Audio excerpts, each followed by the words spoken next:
This channel's content is strictly for educational and informational purpose and does not endorse or promote any form of violence, harm, illegal activities, self-injuries and communal disharmony. Pritam, সরাসরি এবার বিচার ব্যবস্থা নিয়েও প্রশ্ন তুলে দিয়েছেন মমতা বন্দ্যোপাধ্যায় এবং অভিযোগের তীর তোমাদের দিকে যে তোমরা সমস্ত কিছুকে পারচেজ করে নিচ্ছ।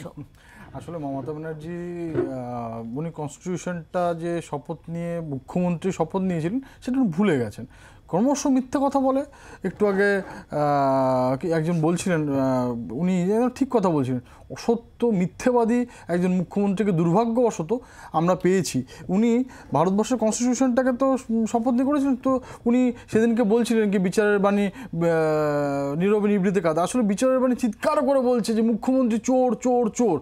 ওনার প্রিন্সিপাল সেক্রেটারি মনীষ জৈন উনি নিজে গিয়ে ক্যাবিনেট নোট পেশ করে দিয়েছেন, সেটা তো রায়ের মধ্যে আছে হলফনামা দিয়ে। মমতা বন্দ্যোপাধ্যায় যেটা বলছেন যে কোন ডিপার্টমেন্টে কে কি রিক্রুটমেন্ট হয় তার মধ্যে উনি ঢোকেন না। না, একদম ঢোকেন। তার কারণ হচ্ছে এই যে যেই লোকগুলোকে উনি করেছিলেন, একটার পর রিক্রুট করেছিলেন, এই এসএসসি চেয়ারম্যান থেকে শুরু করে তার সবকটাই ক্যাবিনেটের ডিসিশন হয়েছিল এবং তার কথাটা আমরা তো বলেইছিলাম।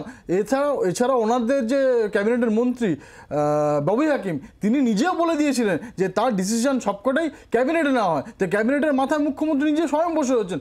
তো সুতরাং ওনার জন্য, ওনার লোভের জন্য, ওনার চাকরিগুলো বিক্রি করে দেওয়ার জন্য আজকে সবাই বিপদে পড়লো।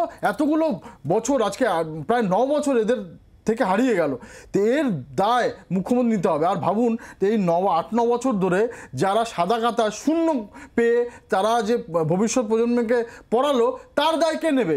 এই আমাদেরকে একটার পর একটা কয়েক দশক আমরা পিছিয়ে গেলাম, তো তার দায় তো মুখ্যমন্ত্রী নিতে হবে।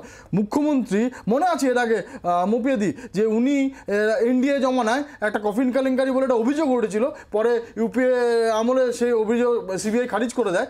তো সেই আমলে শুধু অভিযোগের ভিত্তিতে ক্যাবিনেট ছেড়ে বেরিয়ে চলে এসেছিলেন, তো আজকে ওনার বিরুদ্ধে তো প্রমাণিত হয়ে গেছে যে স্ক্যাম হয়েছে, ওনার সরকার মেনে নিয়েছে, তো উনি আজকে সেই নৈতিক দায় নিয়ে কেন পদত্যাগ করছেন না? আমি একটু চয়নদার কাছে আসবো। চয়নদা, দেখুন, খুব পরিষ্কার কথা মৌপিয়া, আমরা যেটা দেখেছি সেটা হচ্ছে উনি কী করে বলছেন যে আমি রিক্রুটমেন্ট করি না ইত্যাদি প্রভৃতি, সেগুলো ওনার বিষয়।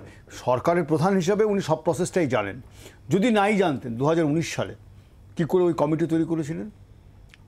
আজকে যারা জেলে আছেন তাদের মধ্যে যিনি প্রথম জেলে ঢুকেছিলেন 22 তারিখে জুলাই মাসের, সেই ভদ্রলোক শিক্ষামন্ত্রী ছিলেন তখন।